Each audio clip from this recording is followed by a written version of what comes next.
Entonces vamos a ir allí y vamos a leer, vamos a estar en los versículos desde el 1 hasta el 12. Vamos a concluir el estudio de esta epístola el siguiente domingo con la última sección que va del 13 al 21. Y ahí habremos concluido este año esta serie de estudios bíblicos. Así es que le invito, yo voy a leer acá de Biblia de las Américas, que es muy parecida a Reina Valera. Si usted tiene otra versión diferente, espero no despistarlo mucho. Dice Primera de Juan, capítulo 5, desde el versículo 1. Todo aquel que cree que Jesús es el Cristo es nacido de Dios. Y todo aquel que ama al Padre, ama al que ha nacido de él.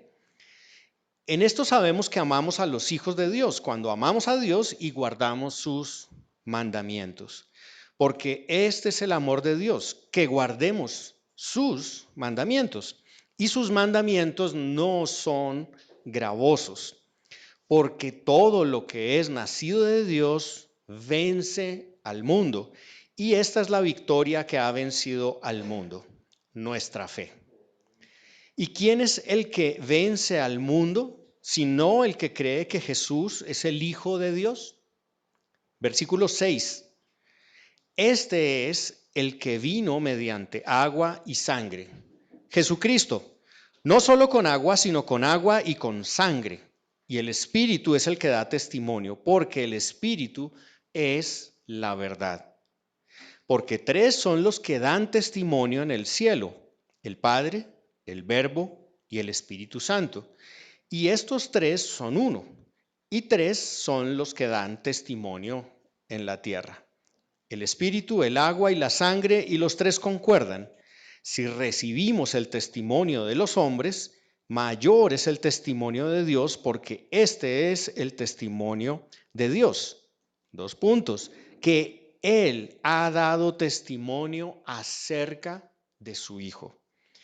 El que cree en el Hijo, estamos en el versículo 10, el que cree en el Hijo de Dios tiene el testimonio en sí mismo.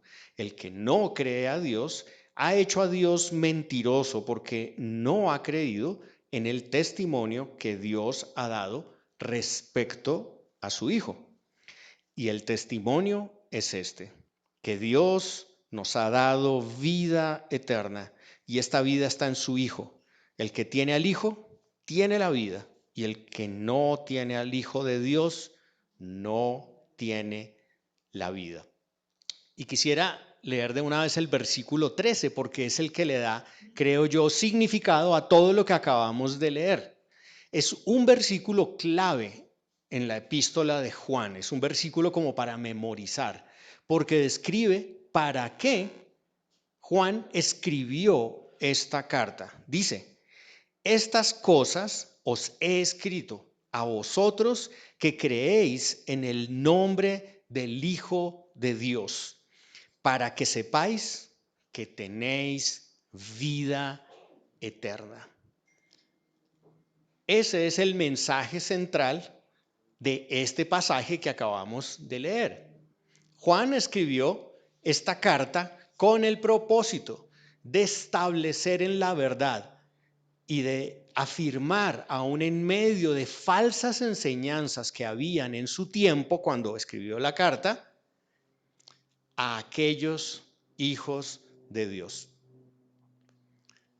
¿Cómo está actualmente el tema de la seguridad? Difícil, ¿cierto? ¿Dónde puede haber seguridad? Algunos dicen, no, pues un lugar así pequeño como Cajicá es más seguro, es más tranquilo. Dicen, no, eso de ir a Bogotá es un problema, hay mucha inseguridad. Uno podría decir, pero seguro que si me voy a una zona del Chocó o de Nariño o del Meta o por ahí en la parte sur de Santander, cerca de los límites con Venezuela, o ciertas zonas de Antioquia, podría ser todavía más inseguro.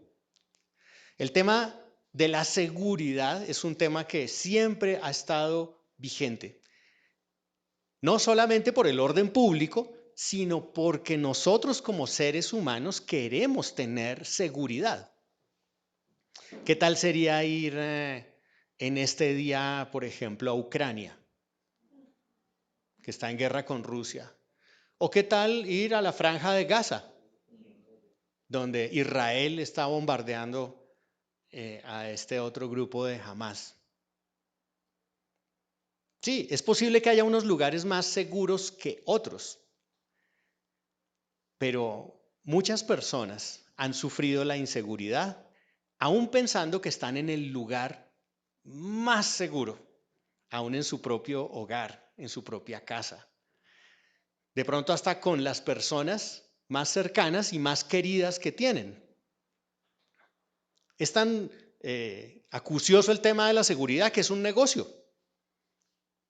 Hay empresas de seguridad, ¿cierto?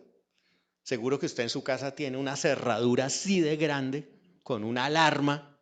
Hoy en día venden alarmas de toda clase, que si entran los ladrones comienzan a sonar para ensordecerlos. Hay unos que botan humo y vuelven toda una neblina para que nadie vea nada y no se pueda ver absolutamente nada. Hay seguridad para las personas en la calle. Ahora las monitorean. Usted puede pagar un servicio para que lo monitoreen a ver dónde está y si llegó, si no llegó. Usted le puede poner seguridad al perro. GPS, y si se le pierde el perro, si se lo llevan, entonces ahí averigua dónde está el perro.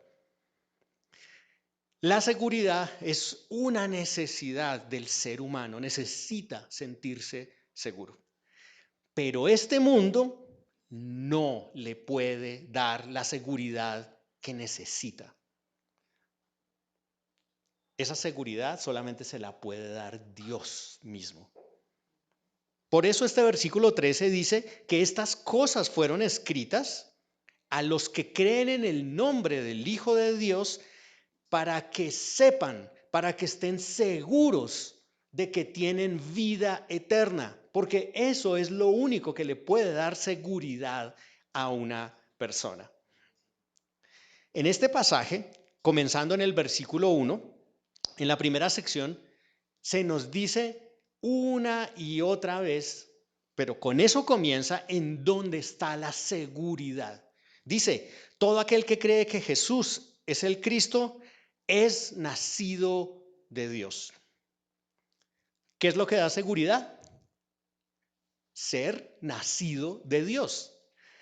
Eso fue lo que le dijo Jesús a Nicodemo, ahí en el Evangelio de Juan, cuando le dijo, te es necesario nacer de nuevo.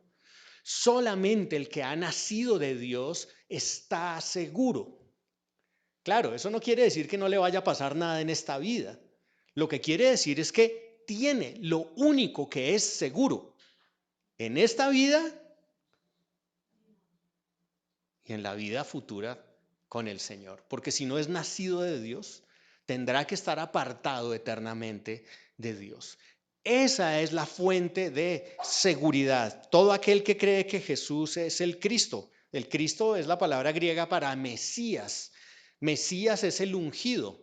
El ungido era el escogido en el oficio del pueblo de Israel para los reyes, los sacerdotes y los profetas. El Cristo, Jesucristo, es el ungido, es el escogido de Dios. Aquel que habría de venir para ejecutar la salvación, eso que recordamos ahorita con los símbolos del fruto de la vid y con el pan, ¿cierto? Para que por medio de ello tuviéramos reconciliación con Dios. Antes de eso estábamos muertos en delitos y pecados. Eso es lo que dice la Biblia. Una persona que no cree en Jesús, que no ha depositado su confianza en Él, está muerta. Entonces, ¿qué necesita? Necesita volver a la vida. ¿Cómo vuelve a la vida? Tiene que ser nacido de Dios. Tiene que nacer de nuevo. Tiene que venir a la vida. Dice acá que eso es la fuente de esa seguridad. Pero comienzan a darse una serie de descripciones que muestran, ¿cierto?, qué es lo que le da seguridad al Hijo de Dios. Pensé que un buen título para este mensaje podría ser algo así como, por ahí dicen, mejor la seguridad que la policía. Porque en realidad esto debe traer a quien es hijo de Dios seguridad, certeza, algo que sabe ciertamente, en un mundo que todos los días está cambiando. ¿Por qué sentimos inseguridad? Porque decimos, no sé qué va a pasar mañana, no sé qué va a pasar en 5 minutos, no sé cómo van a ser mis hijos en un año, no sé qué va a pasar con mi matrimonio, no sé. Pero acá el Señor está diciendo, para que sepan, saber es tener una certeza. Eso es saber y es lo que Dios quiere para aquellos que son hijos de Dios. Dice que todo aquel que cree que Jesús es el Cristo es nacido de Dios y que todo aquel que ama al Padre ama al que ha nacido de Él. Hemos hablado mucho de eso en esta carta y es que si yo amo a Dios, también amo a los hijos de Dios. ¿Cuál es el primer y más grande mandamiento? ¿Y el segundo? Y a tu prójimo como a ti mismo, porque en eso se cumple, dijo Jesús, la ley y los profetas. Así es que la marca del Hijo de Dios es esa. ¿Amas a Dios? ¿Cómo podrías demostrar que amas a Dios? ¿O cómo podrías evaluarte? Porque no se trata tanto de demostrarlo como de evaluarte y decir yo, ¿será que en verdad yo amo a Dios? Deberías escribir. Yo creo que amo a Dios por 1, 2, 3, o tal vez no le amo tanto, no sé. Dice acá que una muestra es que amas a los hermanos, a los que han nacido de nuevo también, a los que también son hijos de Dios. Las dos cosas van unidas. Y luego continúa diciendo en el versículo 2, en esto sabemos que amamos a los hijos de Dios, cuando amamos a Dios y, ¿qué dice el versículo 2? Y guardamos sus mandamientos. ¿Cómo puedo yo saber si yo amo a Dios? Debo analizar, debo ver, ¿será que yo obedezco lo que dice Dios? ¿Conozco yo los mandamientos de Dios? ¿Conozco su palabra? Porque si no conozco qué dice Él, pues menos voy a saber si estoy obedeciendo lo que dice Él o no. Entonces debo conocerlo. Pero no me sirve solamente conocerlo. Eso no es la prueba final. Yo necesito conocerlo, pero luego necesito obedecerlo. No tienen que ir acá a todos estos pasajes, pero yo se los leo. Juan 14, 15, Evangelio de Juan. No Primera de Juan, sino Evangelio de Juan, el mismo escritor. Juan 14, 15, si me aman, obedecerán mis mandamientos. Juan 15, 14, ustedes son mis amigos si hacen lo que yo les mando. Juan 15, 10, si obedecen mis mandamientos, permanecerán en mi amor, así como yo he obedecido los mandamientos de mi Padre y permanezco en su amor, dijo Jesús. Una y otra vez en diferentes partes de la Biblia, Dios está diciendo, ¿me amas? Sí, te amo. ¿Me obedeces? A veces. Esa es la prueba final del amor de Dios. Obediencia y amor. Amor por Dios y amor por los hijos de Dios. Y todos están interrelacionados. Porque cuando amo a los hermanos, ¿cierto? ¿Eso de dónde viene? Viene de que amo a Dios. Como Dios es amor y Él me ha amado, entonces yo amo a los hermanos. Pero no solamente los amo por un lindo sentimiento, sino porque es un mandato de Dios que debo obedecer. A veces amar a algunos hermanos no es tan fácil, ¿cierto? No sé cómo se ríe Sandra. Hay unos que Pues que uno no los ama tanto como a los otros.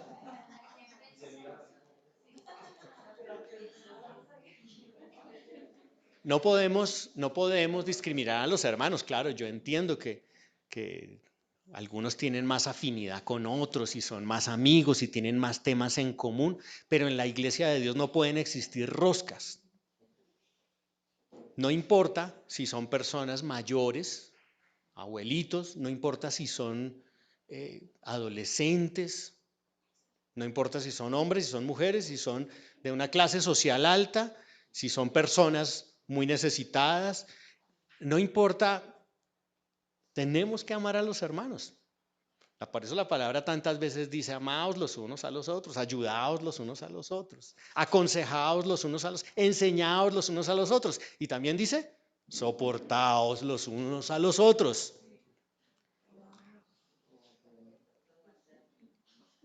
Porque dijo Jesús, ¿qué hacemos de más si amamos a los que nos aman? No, no, no. El verdadero amor es como el amor que Dios tuvo por nosotros, que nosotros, siendo enemigos de Él, envió a su Hijo a morir por nosotros. Así es que aquí tenemos pruebas que nos pueden desafiar o que nos pueden dar una gran seguridad. Si amamos a Dios, si amamos a los hermanos, si obedecemos sus mandatos, inevitablemente decimos, estamos en el camino de Dios. No quiere decir que seamos perfectos, pero sí estamos deseando seguir al Señor, obedecerlo cada día andando en sus caminos. No podemos decir que amamos a Dios y vivir como queramos. Eso no es posible. No puedo decir yo amo a Dios, pero Dios, en este asunto de mi vida no te metas, déjalo allá. Porque yo aquí y tú allá, y pues los domingos nos vemos allá en la iglesia y charlamos chévere, pero aquí yo salgo y yo hago aquí mis cosas y mis negocios y yo manejo mi vida como yo quiero. No hay tal cosa. Si amas a Dios, Él es Dios en todo lugar. Así es que donde hay amor verdadero, la vida refleja ese amor. Nuestras vidas, ni tenemos que decirlo, nuestra vida va a reflejar ese deseo de obediencia, ese deseo de amor. Y dice acá después de este versículo 2, en el 3 dice, porque este es el amor de Dios, que guardemos sus mandamientos y sus mandamientos, en mi versión dice, no son gravosos. ¿Cómo dice su versión? Dice igualito. Hay algunas versiones que dicen que no son difíciles, pero fíjese que yo no estoy tan de acuerdo con esa versión, porque aquí la palabra gravoso no quiere decir que las cosas sean fáciles. No, no quiere decir eso. Porque muchas veces tenemos que esforzarnos para obedecer a Dios. Y eso es difícil. Pero no son gravosos porque estamos dispuestos a hacerlos con gozo, con gusto, a pesar de que ellos sean difíciles, a pesar de que requieran un esfuerzo muy grande. Cuando uno está diciendo, Señor, es que yo quiero esto, pero lo voy a hacer por ti. Me cuesta, pero la verdad es que hay un gozo.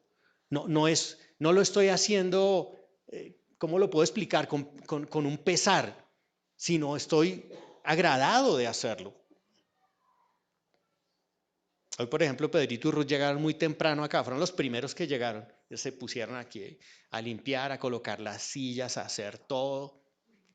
Y seguro que cuando les tenían que levantarse, pues uno dice yo como que preferiría llegar ya a la hora de la reunión, ¿no?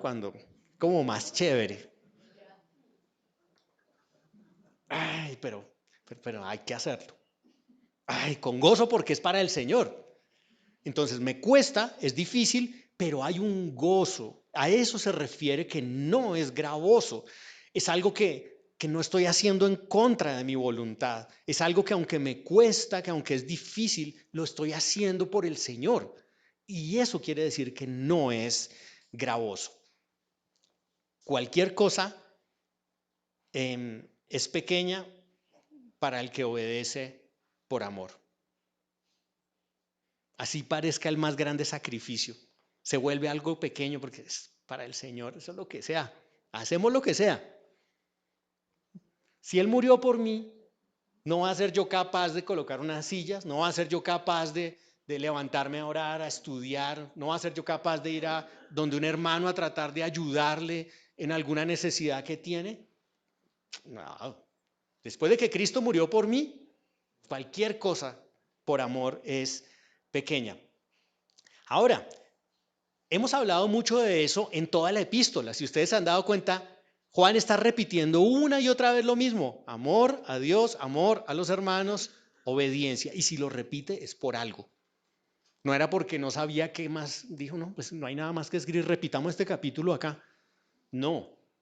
Tiene una intención. Cuando lo repite es porque es importante.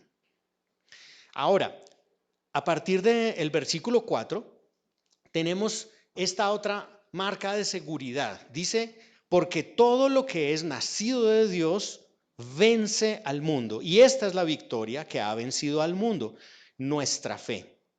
Versículo 5, ¿y quién es el que vence al mundo? Sino el que cree que Jesús es el Hijo de Dios.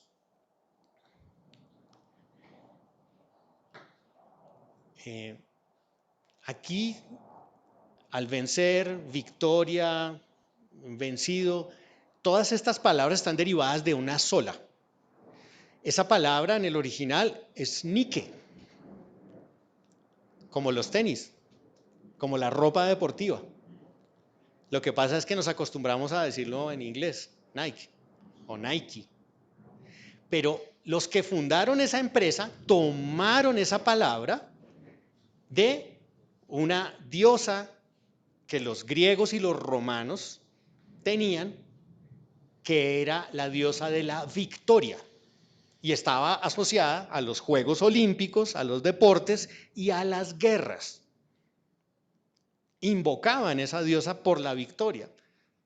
Y esta gente de esta empresa deportiva tomó ese nombre para inspirar su marca. Podríamos decir que esa es una marca del creyente, la victoria. Bueno, pero si quiere comprar Adidas o Reebok, no importa. Pero una marca de seguridad del creyente es la victoria. ¿Quién no quiere vencer? ¿Quién no quiere ganar? ¿Quién no quiere clasificar al mundial? Cuando Jair va en su moto, ¿no quiere ganar? Todo el mundo quiere vencer, todo el mundo quiere tener una victoria, quiere ser un ganador. Pero aquí dice que ¿quién? Hace la pregunta en el versículo 5, por lo menos en mi versión. Dice, ¿quién es el que vence al mundo? El que cree que Jesús es el Hijo de Dios. Nuevamente, ¿quién? Es el que ha nacido de nuevo, el que ha puesto su fe en Él.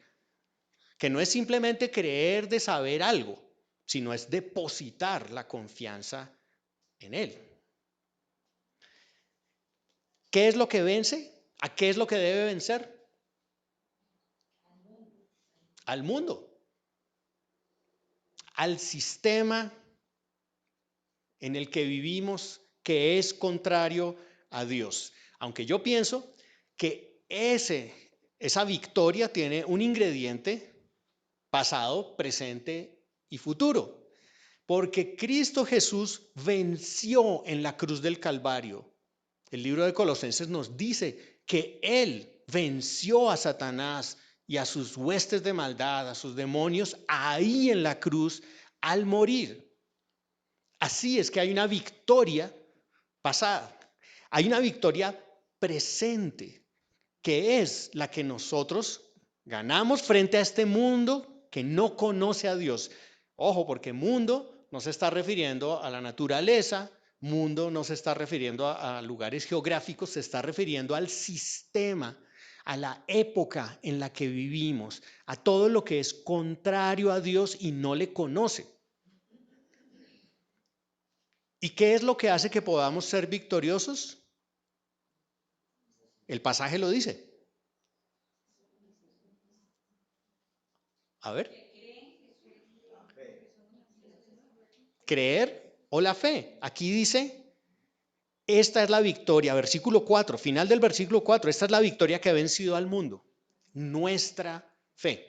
Pero ojo, porque muchas personas a veces se confunden y resulta que piensan que es mi fe y que soy yo por creer así duro, duro y pujar harto, harto, a tener harta fe, que eso va a suceder y que voy a vencer. No, no, no, no, no. Yo deposito mi fe, pero esa fe es tan válida como aquello en lo que deposito mi fe, en lo que pongo mi confianza. ¿En quién he puesto mi confianza? En Cristo Jesús. Entonces, por su victoria, me es impartida, me es compartida esa victoria a mí. Decía que había una victoria pasada, una victoria presente y una victoria futura. Esa victoria hacia el futuro está asegurada. Hay muchos pasajes en muchos lugares, pero me encontré, no sé, los que estudiaron con nosotros en la pandemia, las cartas a las iglesias del Apocalipsis. Ahí hay una repetición de victoria. Se las leo. Apocalipsis 2:7. El que tenga oídos, que oiga lo que el Espíritu dice a las iglesias. Al que salga vencedor, le daré derecho a comer del árbol de la vida que está en el paraíso de Dios.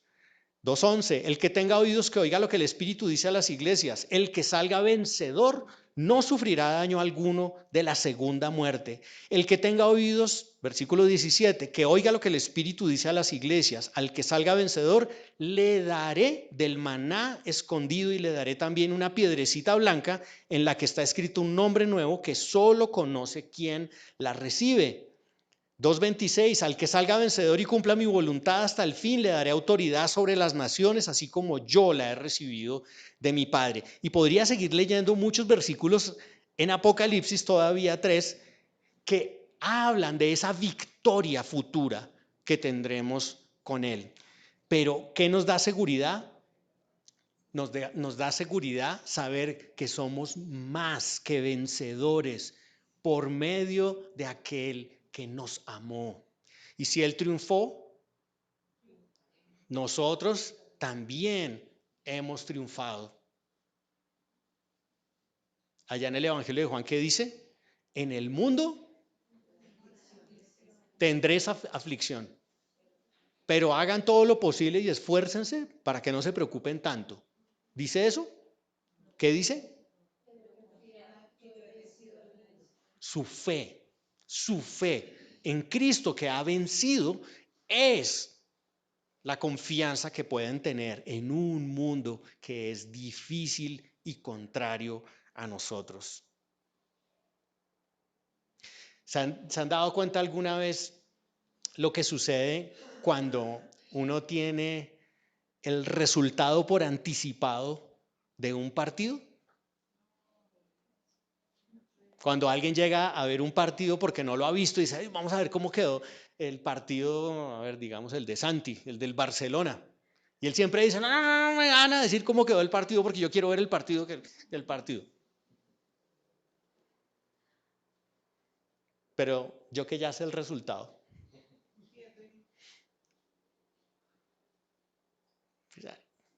Yo sé que ganó 4-3. Pero faltando 10 minutos van perdiendo 3-0. ¿Y cómo está él? No puede ser, ¿cómo es que van a perder así? Pero ¿cómo se les ocurre? Y menos contra el Real Madrid. No, pero ¿qué es eso? Pero ¿cómo está el que ya sabe cuál es el final? Ya sabe que en los 5 minutos finales metieron 4 goles y ganaron. Eso le sucede al creyente que sabe que tiene ganada la batalla. La victoria está adelante. Ya ganamos. Si has nacido de nuevo. Si eres hijo de Dios. De otra manera, no. Porque tú sabes lo que te espera, no importa lo que pase ahora.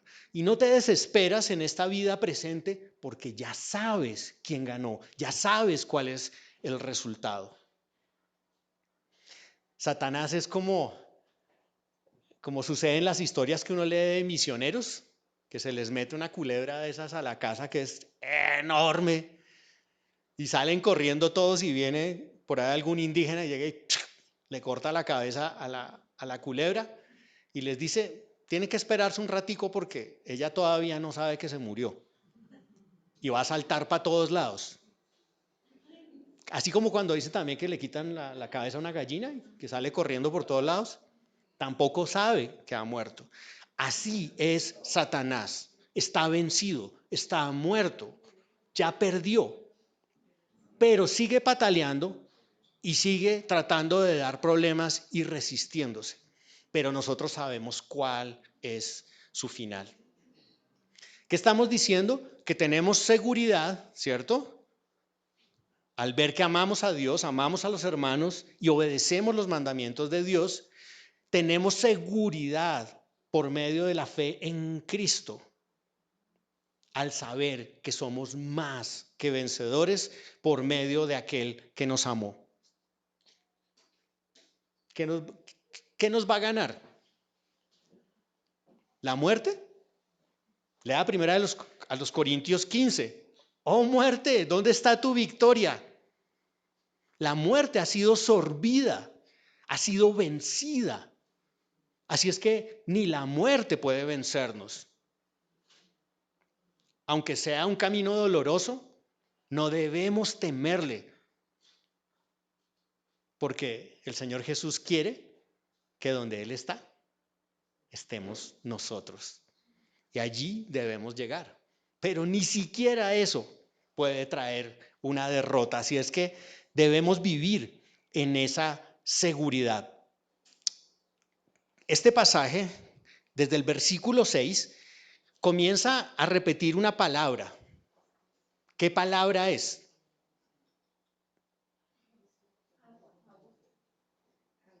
¿Cuál es la que más se repite?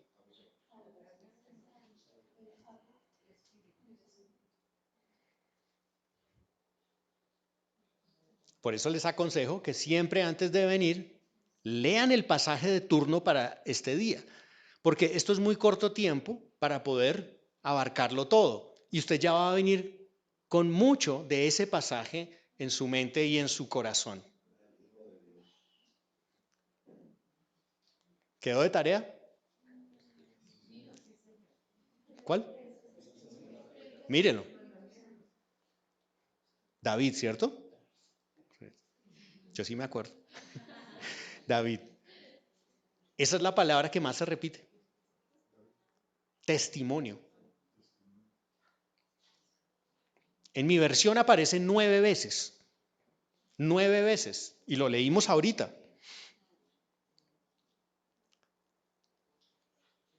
¿Qué es el testimonio? Testimonio viene de una palabra griega también, que es amartureo. Un testimonio es lo que da un testigo. ¿Y qué es un testigo? Un testigo es alguien que vio, presenció y da fe de algo. Es la prueba de algo. Y en este pasaje hay varios testigos. ¿Testigos de qué? Testigos de la veracidad de lo que Dios nos está diciendo esta mañana. El primero de ellos es en el versículo 6, cuando dice que el Hijo de Dios, aquel que viene del versículo 5, vino mediante agua y sangre, Jesucristo, no solo con agua, sino con agua y con sangre. Y el Espíritu es el que da testimonio, porque el Espíritu es la verdad. Mucha gente ha debatido acerca de esos versículos, a ver qué significa el agua y la sangre, y han surgido montones de ideas. Pero yo pienso que lo más acertado es creer que, como esta carta fue escrita para combatir a los falsos maestros y darle seguridad a los cristianos, entonces eso está respondiendo a ello. Ellos eran gnósticos y como ellos negaban de muchas maneras la deidad y la humanidad de Cristo, entonces ellos creían que el Espíritu había venido, enseñaban cosas como que el Espíritu había venido sobre Cristo, pero que lo había abandonado antes de ir a la cruz. Decir que no era solamente por agua, sino por sangre, yo creo que es una respuesta a esa falsa enseñanza. Muchos asocian el agua al momento en Mateo 3 en que fue bautizado Jesús en el río Jordán. ¿Cuándo? Desciende el Espíritu y se oye una voz que dice: este es mi Hijo amado en quien tengo complacencia. ¿Qué quiere decir? Este sí es Dios, no es una persona común y corriente, no es como usted y yo. Este es el Hijo de Dios. Debemos estar seguros de que en realidad Jesús es Dios. Porque si dijéramos que Él no es Dios, como muchas sectas, Arnold el domingo pasado habló de eso, mormones, testigos de Jehová, en fin, toda una serie de corrientes falsas, ¿cómo puede uno que no es santo y que no es perfecto morir por los pecadores? Eso es imposible. Así es que en el agua está demostrado que Él es hijo de Dios, que Él sí es Dios, pero también es hombre. Dice agua y sangre. Obviamente la sangre tiene que ver con su sacrificio expiatorio en la cruz del Calvario. Si no se hubiera hecho hombre, ¿cómo podría morir? ¿Cómo podría derramar sangre? Él es Dios y es hombre. 100% Dios y 100% hombre. No se lo puedo explicar porque nadie lo comprende. Es un misterio, pero es una verdad. Era la única manera en que Él podía llevar a cabo la obra de salvación. Así es que les dice esto para combatir aquello que estaban enseñando los falsos maestros. Y a nosotros nos da seguridad.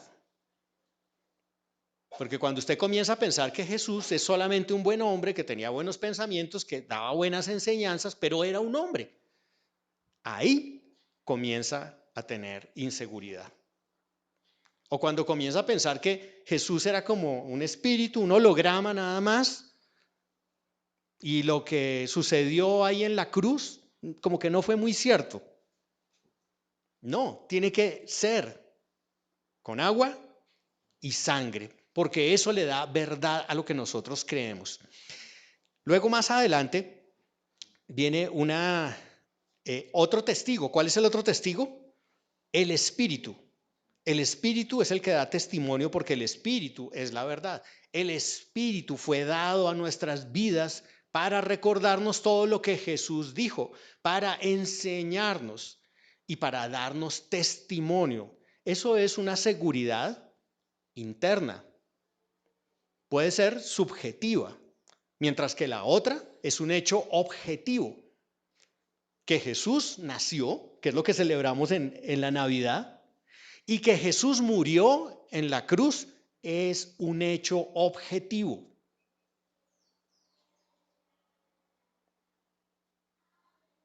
¿Ustedes creen todo lo que dicen los libros de historia? No vaya a contestar, Arnold. Nuestro máster, nuestro magíster en historia que se acaba de graduar. ¿Usted conoció a Napoleón? ¿A Simón Bolívar? ¿Pero cree que existió?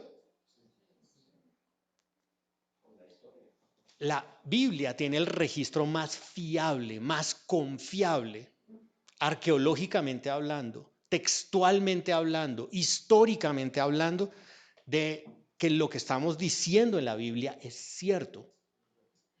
Pero para muchas personas son como mitos, fábulas, cuentos. No, eso es por allá, es un cuento chévere que echan allá y uno lo escucha. Pero nosotros creemos que es cierto.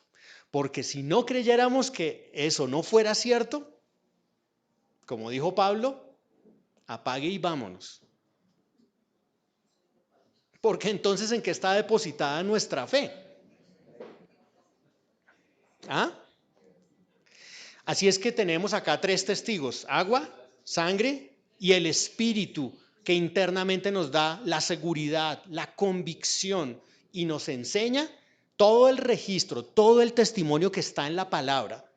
Por eso, lea la palabra, estudie la palabra. ¿Quiere tener seguridad? ¿Tiene dudas? ¿Tiene preguntas? Estudie la palabra, porque ahí está el registro y de ahí viene la seguridad. Luego de eso, hay un versículo ahí, de que 3 son los que dan testimonios, que ha sido muy discutido porque no se encuentra en los manuscritos más cercanos al tiempo de la escritura. Entonces, para muchos ese versículo fue añadido por el traductor. Por eso no vamos a hacer muchos comentarios de él. Y si usted tiene alguna pregunta de eso, al final de la reunión me la puede hacer para poder explicarle con un poco más de claridad. De eso o de cualquier cosa que yo haya dicho acá me puede preguntar. Luego, ¿qué otro testigo hay acá? Dice el 8 que el espíritu, el agua y la sangre, los 3 testigos concuerdan. En el 9 dice, si recibimos el testimonio de los hombres, aquí está hablando de otro testigo, el testimonio de los hombres. Dice, si recibimos el testimonio de los hombres, mayor es el testimonio de Dios. Es increíble cuando la gente dice que no puede creer o que no tiene fe, pero todos los días ejerce su fe en medio de los seres humanos. ¿Cuántos han montado aquí en un avión? ¿Se montaron en ese avión creyendo, teniendo fe en que iban a llegar a donde iban? Pero llegaron o no.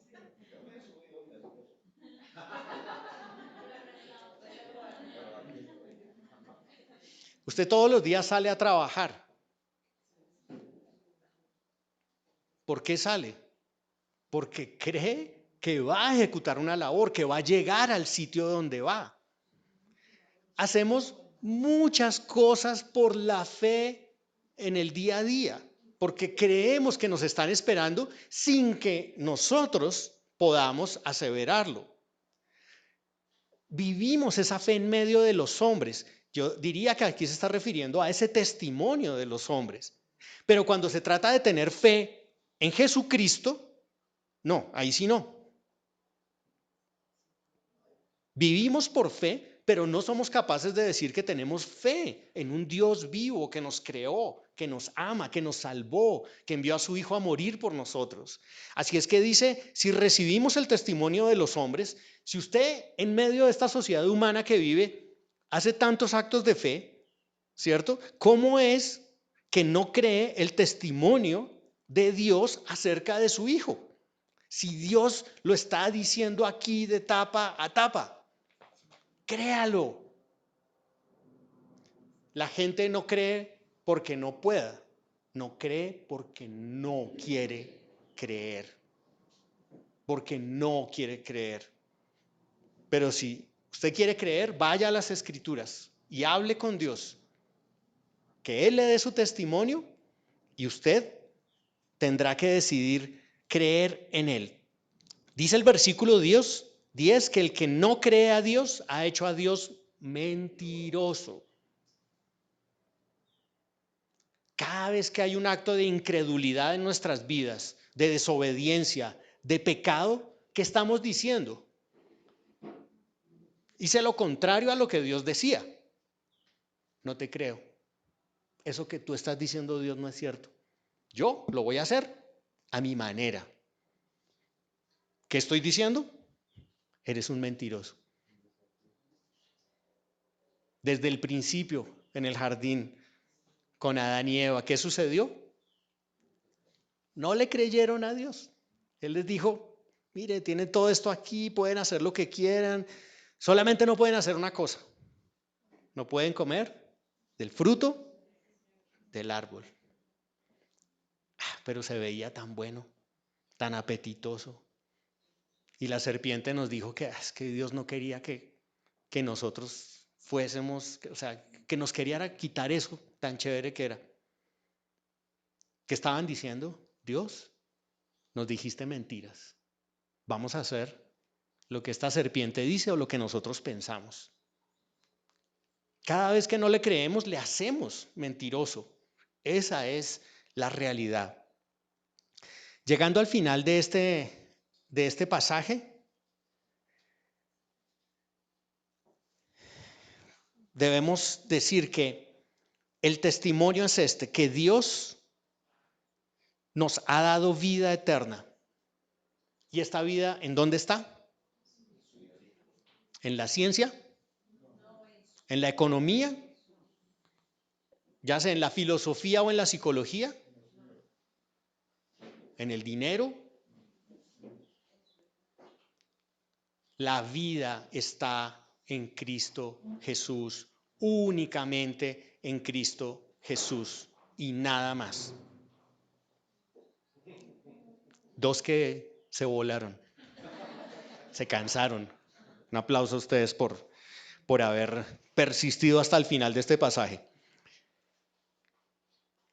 El versículo 12 da una verdad contundente, contundente. El que tiene al Hijo tiene la vida, y el que no tiene al Hijo de Dios no tiene la vida. Pregunta, ¿tienes al Hijo de Dios?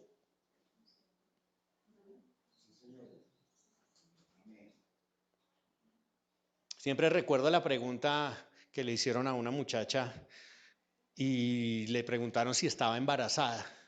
Y ella dijo, más o menos.